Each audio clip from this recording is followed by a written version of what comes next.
And I want to welcome everybody to this Lunch and Learn from Crossroads of Caring. I'm Mary Ann Brody, and I am the Executive Director here at Crossroads and an ACPE educator.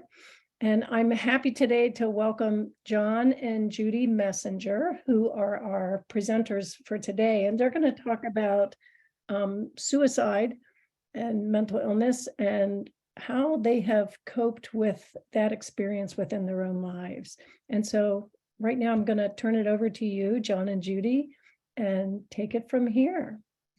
Thanks, Mary Ann. Can you hear us okay? Mm-hmm. Okay. Good morning. We are John and Judy Messenger. We've lived in the Rochester area for about 24 years, and we currently live in Brighton. What we'd like to do is first make a few preliminary comments and then tell you our story, and then talk a bit about how different programs and approaches have helped us, and leave time at the end for discussion, hopefully. But please feel free to chime in at any point if the spirit moves you, so long as you're reasonably on topic. Spoiler alert, this is about our experience with our middle son, James, who died back in October 2012 at the age of 30. We hope that telling our story will be of some use to all of you in the wonderful work that you do, but the only experience we have any acquaintance with is our own. And you probably know even better than we do how much variety there is in people's personalities, experiences, relationships, and needs. We have no idea how typical we are or not. But there's one respect, though, in which we feel confident speaking for all of the care receivers, clients, patients, etc., everywhere, and that is to thank each and every one of you from the bottom of our hearts for what you do for all of us and our loved ones. Thank you for being willing to serve in the first place, and for spending the time and attention and effort to do so. So, as I like to say, in the words of the prophet Dion, here's our story. It's sad but true. 30 is far too young to die, but 30 years is time enough to build up a rich store of life experiences, memories, and relationships. In the past 10 years have been a time of reflection for us, a time to realize and appreciate all the things that made our James special. So John and I met in New York City, both coming directly from college. It's one of those things where you're either rich or poor. In New York, we were poor, and it was good. And our two older sons were born there. And they were what we call true Sesame Street kids. We lived near Fort Tryon Park in Upper Manhattan. If you are familiar with the city, that's north of the George Washington Bridge. We would take the A train to work every day and so forth. And when the leaves were off the tree, we could see from our apartment the Cloisters Museum. So if you've ever been to the Cloisters, if you haven't been, please go. It's a beautiful place, very quiet and very busy Manhattan, and spiritually enriching. It's been 40 years since I've been there. I'm assuming it hasn't changed too much, but it's worth a visit. After a little bit of time, we actually, John's job transferred to Washington, DC. And we moved to our first house in Silver Spring, Maryland. And after holding a baby in church one Sunday, about 10 months later, our son Charles was born. We thought we were finished with two, but then we had a third. No. All right. And James, our second son, had an appreciation for music of all types and a prodigious talent and appetite for listening, performing, and composing it. One thing I like to say is James was just like me, only taller, better looking, and more talented. And when he was 2 years old, he was sitting on my lap during a church service, and a young friend of ours started playing a piece on the piano, and James immediately stopped squirming and was riveted. And I said to myself, whoa, this guy's going to be a musician when he grows up. And he did become an excellent piano and keyboard player himself. And the boys went to nursery school in Silver Spring. And when James was 3, I had arranged a play date with another little girl in the class. And you have to understand that both Jeff and James had been introduced to He-Man and the Masters of the Universe and Thundercats. And so I thought, okay, this could be interesting. We'll see what happens with this little girl. I walked away from the room in a little bit and came back, and there they were, and He-Man was the daddy and Lion-O was the mommy, and they had been playing house in school, and it was lovely. And one of the things that we kept hearing from people after James died was how gentle and how sweet he was. And that was sort of an example of what he was like. But by the time he entered kindergarten, John's job had transferred again to the Boston area. And James went to kindergarten in Sharon, Massachusetts. Now, Sharon may not be familiar to many of you. It's along Route 95. It's a train stop, so John could get into Boston, and walking distance to elementary school. And it was convenient for us because we had been a one-car family. We had taken the A train in New York City. We had used the metro in Washington, D.C. But we discovered once the boys entered elementary school, it was necessary to get a second car because of the school programs and because of athletic activities and so forth. They also, being very musical, started taking up instruments. So we had a clarinet, James played trumpet, our younger son played trombone and drums. And so John, bless his heart, thought, this is great. I've got a Dixieland band, because he played banjo. So he would get the boys together and they would play. I would appreciate and applaud. And from an early age, James also loved sports. He and I spent many hours shooting hoops in our driveway in Sharon, and I was always Scottie Pippen to his Michael Jordan, or playing catch in our backyard, whether it was football, baseball, or frisbee. And his fastball got so good, I had to go buy a real catcher's mitt to protect my hand. He was especially enthusiastic fan of all the Boston teams, especially the Red Sox. I used to joke that in order to get Judy to marry me, I had to agree to raise the kids as Red Sox fans, and James readily fulfilled that commitment. And James, again, being a very musical family, had a really fine ear, and he could sing. He had a beautiful singing voice. So as a boy soprano, he would be singing in all of the school performances, church holiday programs, etc. And so as a sixth grader, he actually performed with a duet with our soprano soloist in the Pia Jesu. And it was very cute to see him in a choir robe with his high top sneakers. But he did a beautiful job. And then, of course, his voice started to get deeper. John's a bass, I'm an alto, it's to be expected. And by the time he was in eighth grade, he was cast as Daddy Warbucks in Annie. And the girls just loved him. And then there was the Master Singers USA, a men's chorus that I belonged to. And all right, I'm off topic though, for I have to go back just a little bit. Fine. You're right. Sorry. He also went to he was selected for Allstate for music, singing in Massachusetts. I was very impressed. But when it came time, when he graduated from high school in 1999, he chose, there were two schools that accepted him. One was Syracuse University and the other one was the University of Connecticut. He had chosen both because of their basketball teams, not because he was very interested in any of the programs, so he was interested in communications. He decided to go to Syracuse because at that time we lived in Massachusetts and that was the farthest away from home. And of course, we faked him out because John then accepted a job with a startup in Rochester, New York. So we were only an hour away. Sorry. No problem. But we didn't pop in on him unannounced, as he might have been afraid we would do. So anyway, then there was the Master Singers USA, which was a men's chorus I belonged to. And James joined us for our European tour in the year 2000 when he was only 18. And it was a real experiment for us to include somebody that young. And he could have ruined it for all the young men who came afterward. But instead, I couldn't have been prouder of him. He was always prepared musically and otherwise, and he fit right in. It was a wonderful bonding experience for him and me, making beautiful music in great cathedrals, enjoying the sights in Venice, Monaco, and other fabulous locations.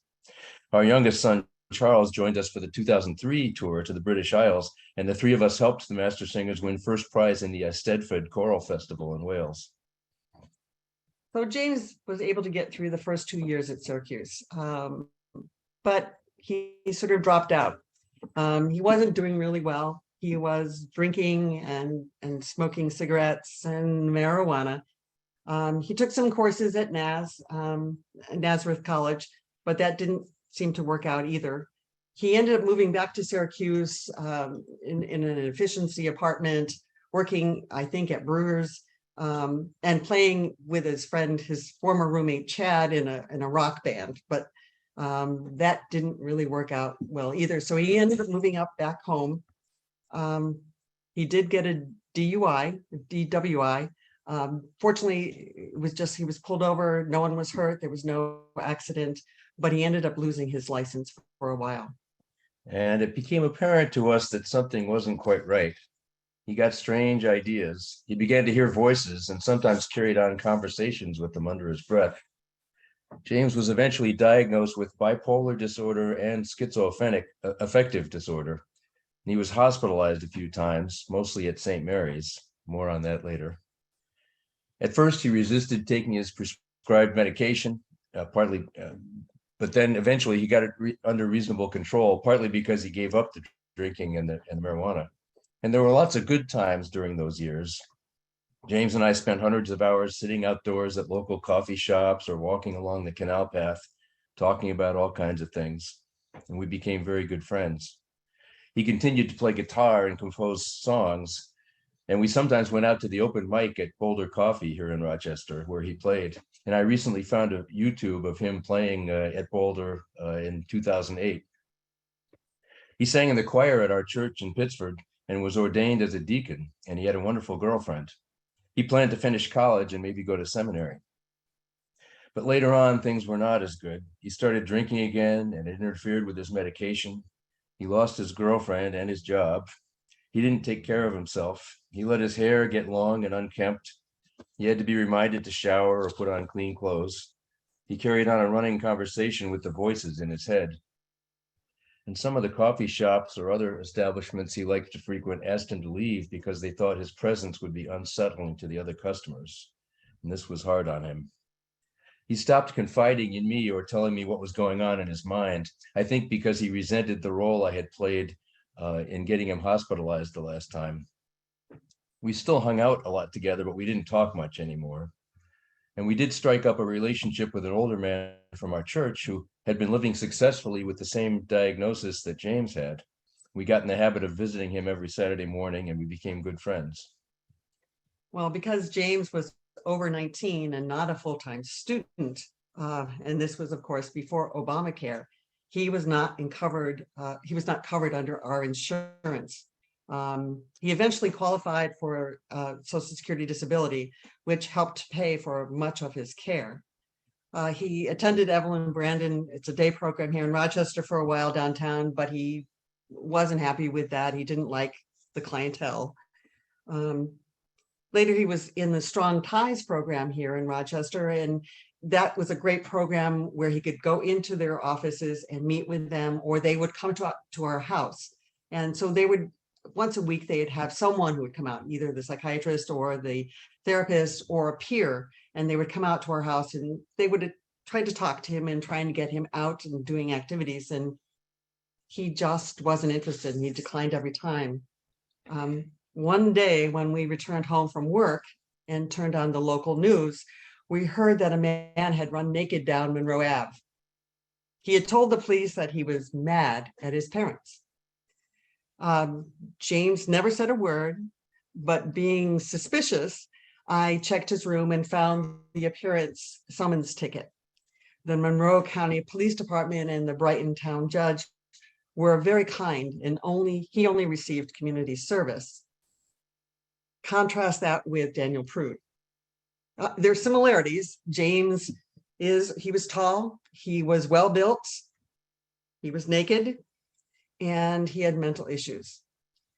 Differences, however, it was during the day, it was during the summer, and James is white.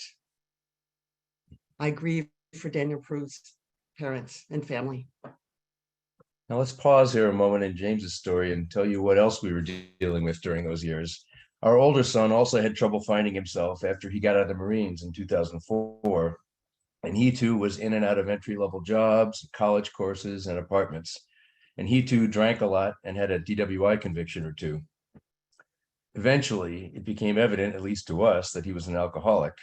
After he had exhausted all the other options, he ended up living with us.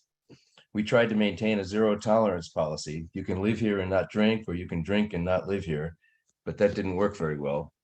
As many of you know, when someone you love is an alcoholic or drug addict, you may see clearly what the problem is and what they need to do about it, but it's impossible to do it for them or to them. They need to get it themselves.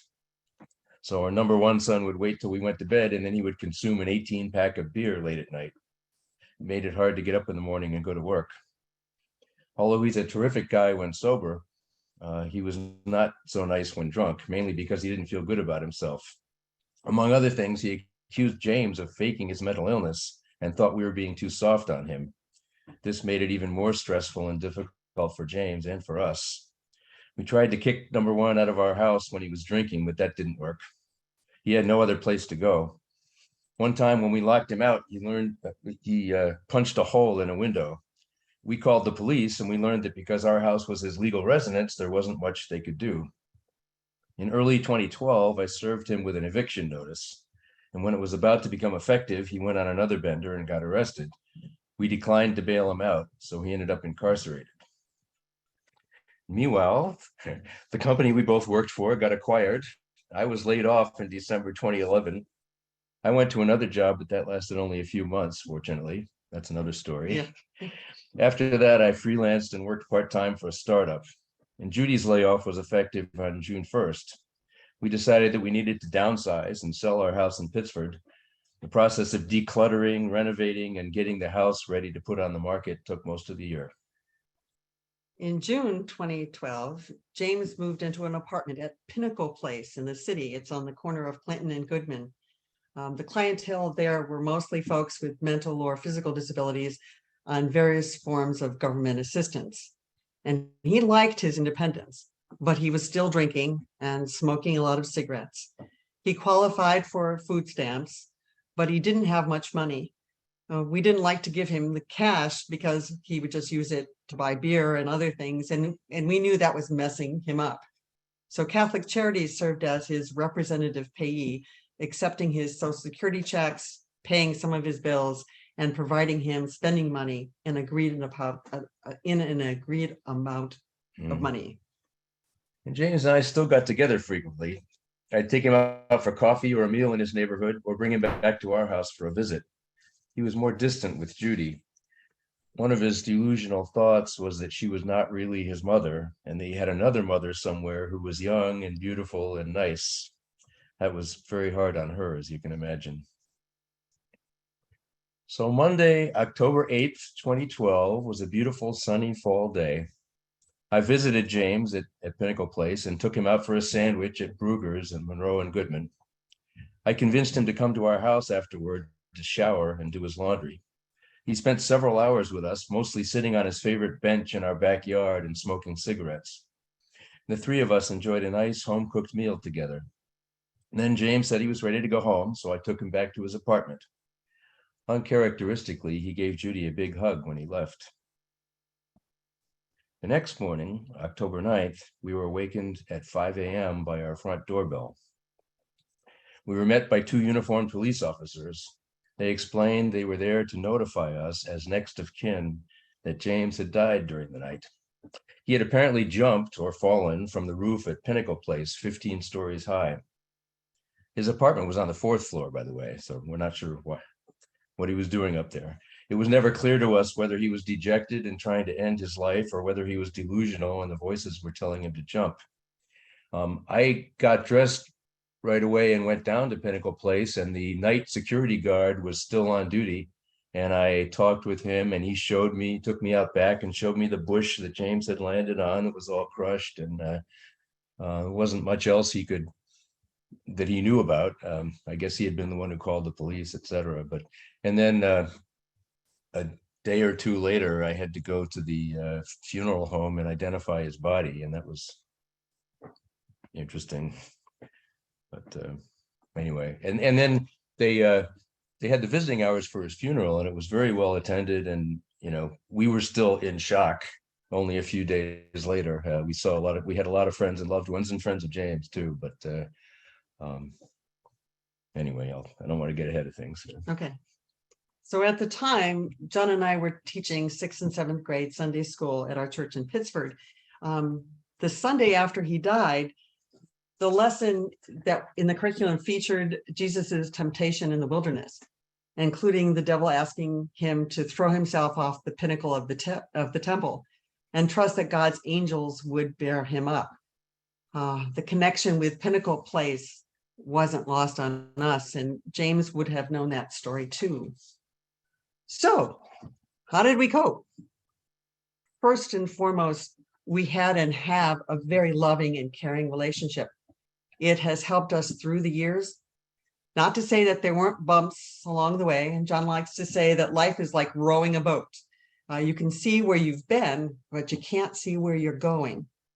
It also reminds us of the time we were rafting on the Colorado River. And when you came to rapids, you would need to guide the raft and then keep paddling. So we did.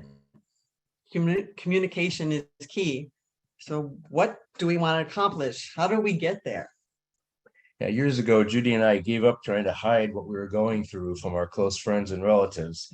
We found that when we opened up to people we knew and trusted, we not only got much needed support, we also found out that nearly everyone has something and is going through something, not the same somethings, but they're all different. And, you know, it doesn't make any sense to be, there are some communities where everyone pretends to be problem-free, and therefore anyone who's not is afraid to open up. And we got over that a long time ago. So it was comforting to know we weren't alone, and it was therapeutic to to help others by offering them our support or helpful advice. And one thing this experience has brought home to us is that how many others have suffered or are suffering through losses or struggles of their own. And at times like this, we all draw together for mutual support. We discovered several helpful agencies and programs. Before James had died, we were lucky to find an advertisement for a class called Family to Family, given by NAMI, Rochester, NAMI is the National Alliance on Mental Illness. It was a 10-week course. I believe it's now only 6 weeks. But for loved ones of persons with a mental illness. Not only did it help us understand some of the things that James was going through, but it also gave us valuable information to the programs and facilities offering assistance to those afflicted. And a shout out to Catholic Charities, without whom we would have had troubles dealing with the government agencies. Remember I said communication is key? Well, the problem is that we communicate and deal with problems differently. John likes to talk it out many times, many ways, over and over. And you know why I like to talk it? And then again, I process it very quietly in my brain. I mean, I'm willing to talk it out the first 3-4 times, but after that, I've heard it. You know, I can't do that any longer. So fortunately, John was offered a Stephen minister in our church, and Tim was sent by God. They would go for long walks, and John was able to talk and muse and contemplate and ponder, and Tim remains a good friend. So we laugh. Laughter is a great stress relief. We may tell the same stories over and over to each other, but we still laugh each time. Or we might find something humorous about the fact that we lose our glasses even though they're on the top of our head.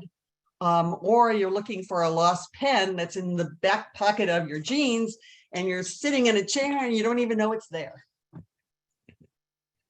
Another helpful approach I've discovered is to try to keep things in perspective. Life is an unpredictable hodgepodge of good and bad, all jumbled together. Being able to recognize and appreciate the blessings along the way is key. We were glad to have that last good visit with James, and realized how much worse it would have been if our last encounter had ended in an argument or if we had been estranged at the time. And speaking of blessings, we left our oldest son back in early 2012 when he had just been incarcerated. He spent a few months in Monroe County Jail, followed by 8 or 9 months at a minimum security federal prison in Lewisburg, Pennsylvania. As soon as he sobered up, which was right away, he was a changed man. I like to say that they arrested Mr. Hyde and they ended up with Dr. Jekyll.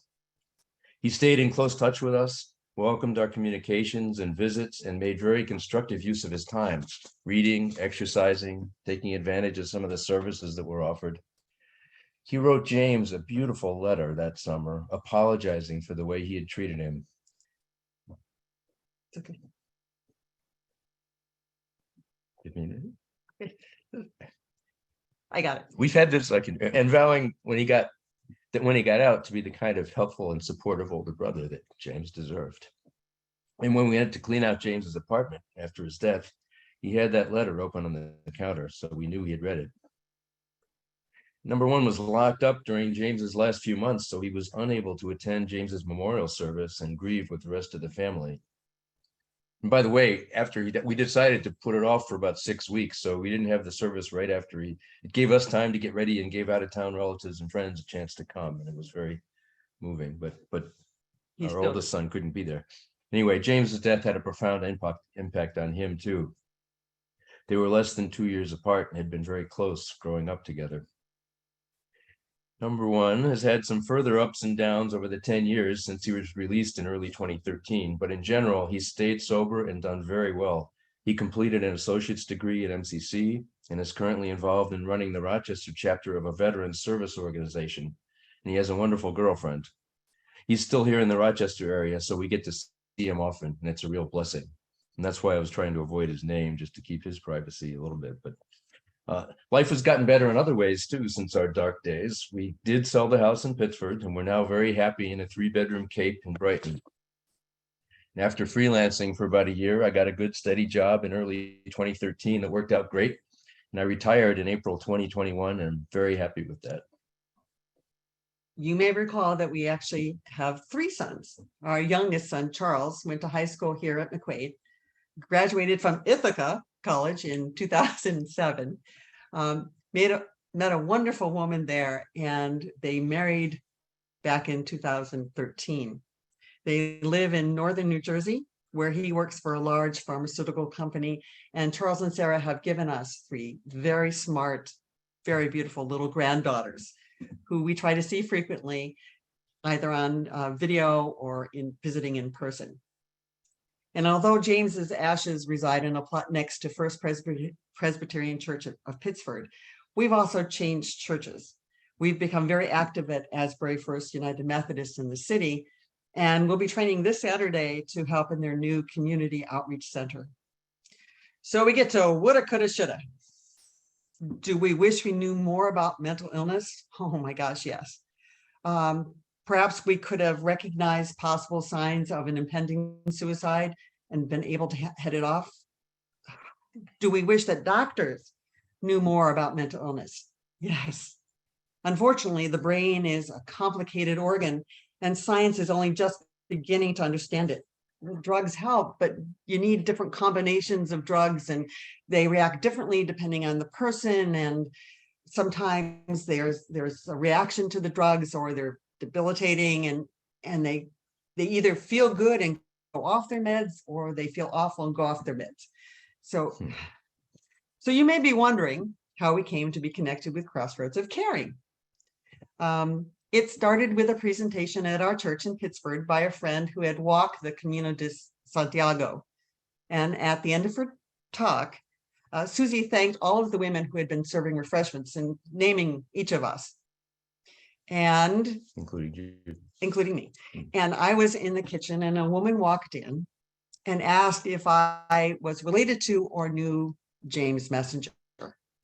Thank you, Sue Shady. She had met him at one of the times that he had been hospitalized and had been impressed with him. So she reached out to us a few years later when Crossroads was being formed, and we willingly contributed in James's memory.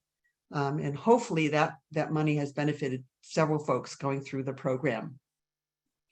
And just one last thought: when you're counseling, listening, or mentoring a person with mental illness, I don't have to tell you people that, but I will let you. Please remember that a person is made up of many parts, some attractive, some not, and possibly hidden in the middle is a human that is worthy of your care, all of our care. Thanks. Thank you. If you've got any questions or want to discuss any of this, we're happy to do that. Or frankly, we'd love to hear what you guys do, if you've had any similar experiences. Yeah. We're still learning. John and Judy, let me just thank you so much for your vulnerability and for the story that you told and for helping us to get to know James a little bit from your point of view, and what a joy he was to you, and also how concerning it was for you as parents. That was a real gift. Thank So you. we do have about 15 or 20 minutes. So if people have reactions or questions, I'm sure Judy and John would be happy to address them. Sue, do you want to tell us anything more about meeting James? Yes. Well, first of all, thank you so much for being willing to come and share your story. You know, it's such an important topic, and it's so important for all of us who are in healthcare to know more and to be able to advocate for those who are struggling with mental illness. And I just have to say, you know, I worked at St. Mary's for 7 years, and I was doing spirituality groups and have met, and then I was at Evelyn Brandon for a while trying to setting up spirituality groups and running them there. And James was just an extraordinary young man. He was, my impressions anyways, I really only met him twice. I think the 2 times, or of the 2 times that he was there and I connected with him. My first experience was when he was really on the manic side, but such a good looking young man, so bright, so talented, so, what would you say, just welcoming. And he came to my group and he was so funny. I just was like blown away by this wonderful young man. And then the next time he was there, he was really in this deep depression, and so deep, that he could hardly respond to you. And it made me so, well, we just made this connection on that first time, like I don't know, I can't remember what he called me, but it was like, hey, chap, or hey, chaplain, and then he would, go on about something very positive in my group.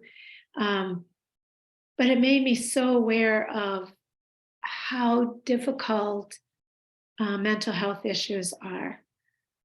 I had an uncle who suffered from schizophrenia, and it was just a sad story that was, somewhat tangential to my life, but it's just such a hard thing to deal with. And I appreciate hearing your ideas for coping and what helped you cope, and that you were able to draw on local agencies that could help. And my one question for you was that family to family course at NAMI, was that before he died or after?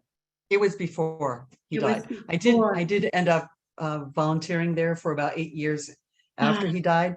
So I know that some of the programs have changed and so forth, but and I know they went online during COVID, but yes, it's still a very valuable program. Yeah, and that's good to know. Was there anything that helped you afterwards that you would say was specifically valuable? Well, this isn't really an answer. One of the things Judy mentioned, again, I guess it includes the counting your blessings category. Both of us happen to be very strong, healthy, resilient individuals, and we have a fabulous relationship. And throughout this whole thing, and looking back on it, I think, oh my gosh, what about people, and there are plenty of them, parents who need to go through this alone, or for whom their spouse is the problem or is a problem. Yeah. Either Yeah. the primary one or has a lot more trouble dealing with it, and that just adds a layer of complexity and stress. And fortunately, we were pretty darn free of that. But we can't claim any credit for that. It was just luck of the draw, but it's a matter of counting blessings and appreciating. Yes, really true, I think. And being able to talk with one another, because we all deal with grief differently, as you say. Right. But thank you so much. You're welcome. Thank you. Any? I have a thought and a response. There's obvious gratitude for such deep sharing, and just holding that. It affects us all, just hearing these stories, and I'm grateful. And I also just want to talk about, or ask a question about, how did you figure out that it was helpful to open your hearts? You said something like, we gave up trying to hide. Sounds like maybe you tried for a while. I'm trying to remember that. Do you have any? No, I don't remember, except again, our church early on it was in Pittsford, and gave you. It was easy to get the impression that everyone was quite. I think because James was well known within our church. He was an ordained deacon. He was singing in the choir. He was working with the youth group. And so when he wasn't there, or when things started to change with him, I think that there were a lot of people who came up to us and asked us questions. And to an extent, we were trying to keep his information private, but letting them know that this was going on. And then we just discovered, as we started doing that, people would say, well, I have or I know a, and then before you knew it, we were participating in larger conversations, or the ministers would send us someone that was going through something similar, and that we could maybe sort of guide them to different groups or programs or whatever. I will tell you now, I had someone who came up and said she was going to a funeral of someone who had committed suicide. What should she say to the parents? And I said to her, works for us, don't not mention his name. Talk about him. What do you remember about this person? What was the lovely thing that comes to your mind when you're talking about this person? Don't ignore him or her. Don't pretend that it didn't happen. You can still be supportive and not sort of wallow in grief, but help that person. One thing I reflected on at the time was there are really several different losses that occurred. I mean, one of them is the loss due to the passage of time, and we all experience that even if we're still alive. I mean, I'm not the same guy I was 15 years ago, etc. And another one was, of course, there was somewhat of a loss in James's case to the mental illness. He wasn't the same guy he had been before, but he was very much still worth interacting with, and that sort of thing. And then there's the loss of the future. That's the main thing. When someone dies, it puts an end to it, and that you don't know what would have happened or what they might have been like or gone through. Right.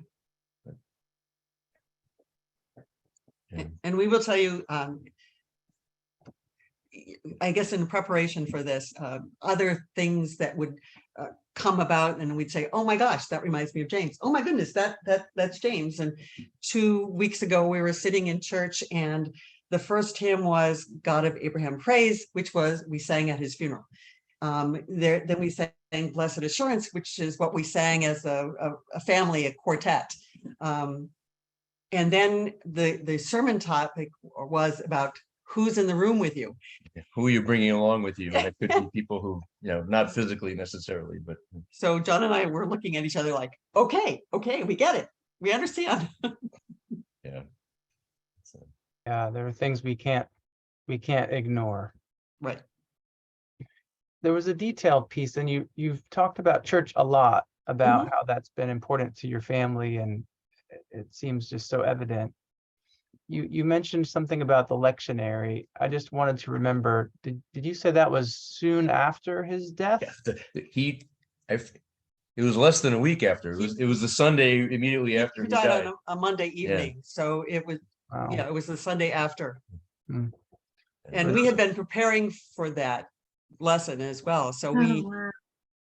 we were aware of it. Yeah, you mentioned that he was familiar with that text too. So was that an allusion that he was involved in teaching and might have been reading the same text that week, or?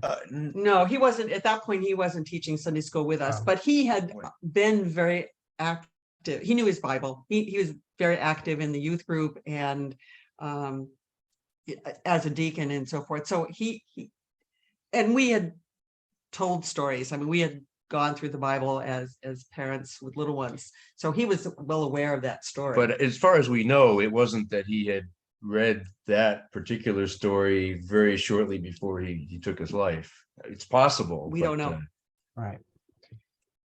So in that same realm, was there a time through your grief where your own faith was not such a source of support, or was there a desolation time for you, or was there always a sense of comfort there?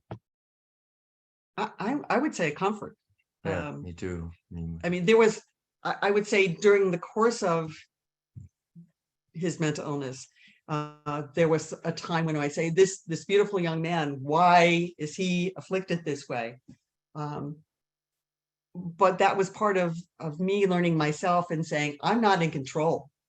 I am not in control. I need to back off and see where this goes. Yeah, same. Mhm. Ditto. I mean, I don't remember it. It didn't have a negative effect on my faith, which was, in fact, it was a source of strength. So, Mhm. Thank you. You're welcome. Thank you. anyone else? I've heard you mention a couple times about the ways that you kind of took care of yourselves by setting some limits. Mhm. And I'm wondering if you came up with those on your own, or how did you come out, like setting the boundaries in the house? That whole idea of I can't change him or Right. them, which Right. is really hard to accept as a parent, because we have a future we've envisioned for our children too. Mhm. And Well, and I must say, on a certain level, I've said, how did we screw up as parents to end up with both of the older two with their various issues? And, I've always been pretty good about knowing that I shouldn't beat myself up too much or with regret and remorse. Although we also don't want to sweep it under the rug and ignore it and not consider it. And I have to say, certainly over the years, I have thought about specific things I wish I had done differently back at the time that might have helped.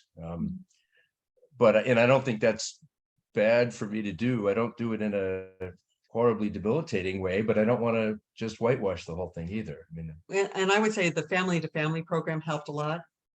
It really did help us understand a little bit more about what he was going through and how we should be dealing with it, or how we should be more empathetic to what he was going through. Yeah. I mean, I'm the oldest of 5 kids, and the younger 3 all sort of came of age and were in high school in the 1970s, and they got more exposed to drugs and things than I did because I was a little bit earlier than that. And my parents were totally clueless about that stuff. I remember they had never had to deal with it before. They knew about drinking, but they didn't know anything about anything from marijuana on up. And that affected their ability to be as good parents as they might have been. And we had the same thing with mental illness. We had never had any encounter with any flavor of it before, didn't really know much about it. That we knew. Well, yeah, not knowingly and not in a helpful way, but and yeah, we certainly wish we had known more sooner and had a deeper understanding of it, but Right. And also, just so you know, too, because older son was intimidating James, strong ties when they came in, said, this is no longer a safe house. You need to do something about Son, or we need to remove James from this house. And so that also precipitated us trying to get number one, Son out, and also having, well, John's a lawyer, so he had to go and research what you had to do to remove someone. He's not that kind of a lawyer, so he had to learn how to evict someone from your premises. And Yeah. it was easy, I guess. Yeah. And by the way, that the part where I choked up talking about the letter that he wrote to James, every time we've done this, Yeah, we both, that one part of all these things, that's the one that gets both of us each time. And I'm not quite sure why. But there again, well, thank goodness, thank God he did that, and that both for his sake and for James's. I mean, he would have felt horribly guilty if he had, just had bad treatment to look back on when it was too late to do anything. Yeah. A little bit of grace. Yeah. Well, that's again, that comes naturally to me, and as I reflected on it, it's a real help, being able to, I deal with bad things that come along, but I don't let them overwhelm me to the exclusion of all the other good things, or better ways of looking at it. I was talking with a friend and neighbor who had lost his son in a car accident, and it was a horrible story. He appreciated the chance to talk about it, and I was telling him we were getting ready for this, and but one of my first questions was anyone else in the car, and the answer was no. And so there's no way, something like losing James is just, you can't whitewash it, but again, there are ways it could have been even worse. That's one of the ways of counting. Didn't harm anyone else. He didn't. Yeah, that's true. I mean, a lot of it, so it doesn't make it all good or better, but it keeps it in perspective, which I've found very helpful. As people of faith, do you have a sense of God working through these events? Yes. Yeah, being with us, yes. Working through in the sense of this is part of a plan. I hadn't occurred to me, and I'm just not. I don't think we're being hit over the head by it, but I think that there have been times when we've looked at each other and went, "Do you think maybe?" And Yeah, I think. Well, I don't know. Exactly. One of the things I like to say is, when we're gone, we're going to find out a whole lot of things that we didn't know were happening. I call them guardian angel moments, etc. I mean, that just as it's like before we got married, we were meeting with the minister down in Connecticut, and we were driving back home to our apartment, and the car made a funny noise, and so we stopped at a red light, and 99 times out of 100, when the light turned green, I would have just started up. It was dark at night, and because of the noise, I thought, well, I'll just let the car roll and see what this noise is. And so I didn't start right up, and a car with no headlights came roaring out from the left through a red light, what was a red light for him, and would have killed me at least, and maybe both of us. And the car never made that noise again. So I've always called that, and there's a guardian angel moment, but there's probably lots of others that we don't appreciate. And they're gonna say, come on, didn't you? You thought that was all coincidence or whatever, but it's not. I think too, Marianne, your comment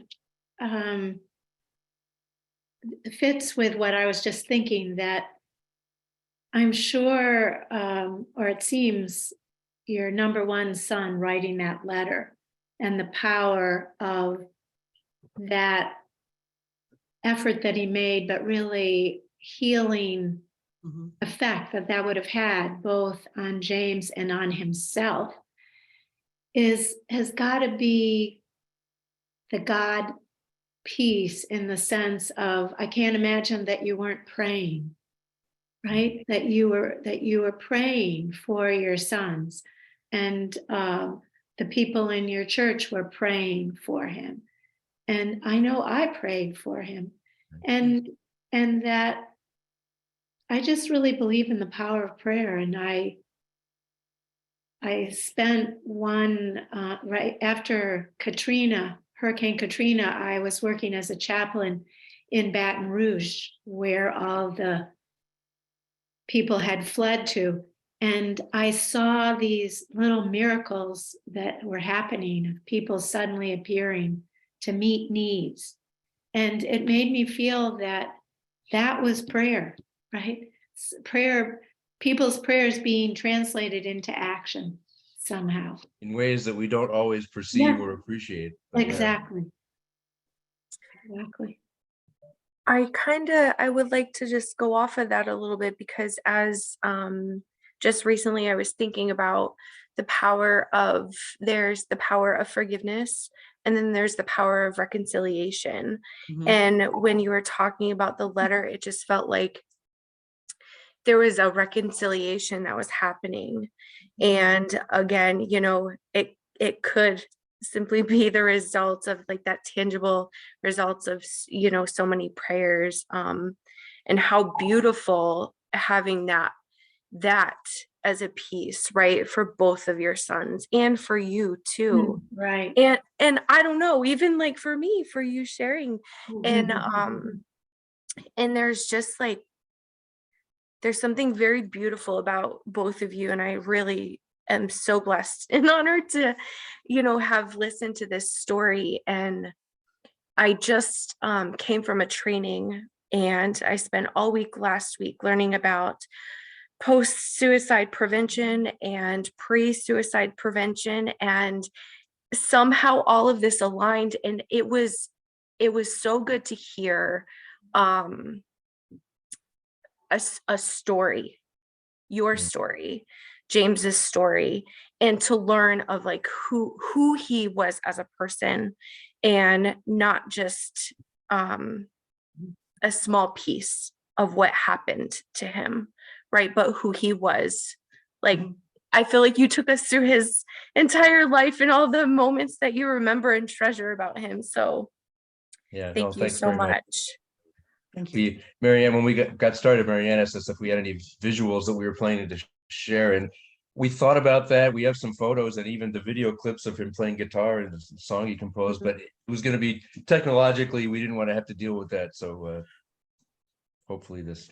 I envisioned it. Thanks. I don't know if it was the accurate piece, but you painted a beautiful picture. So thank you. So much. Yeah. And we're just about at our time, but I hope Judy and John, you saw the chat message from Daisy that I said did. she had to go. And thank you very much. It I was- felt and learned a lot. So I think that resonates with me as a person. And I'm so grateful that you were here and were willing to share your story with us. Our next Lunch and Learn is in May, on May 18th, and April Hortman from Care First is going to be talking with us about trauma and loss. So I hope some of you will be back to join us. And thank you for being here today. Thanks, Marianne. Thank you, everyone. Thank all of you. Thank you so Marianne, much. Thank you, Messenger. Thank you. Oh, thank you very much.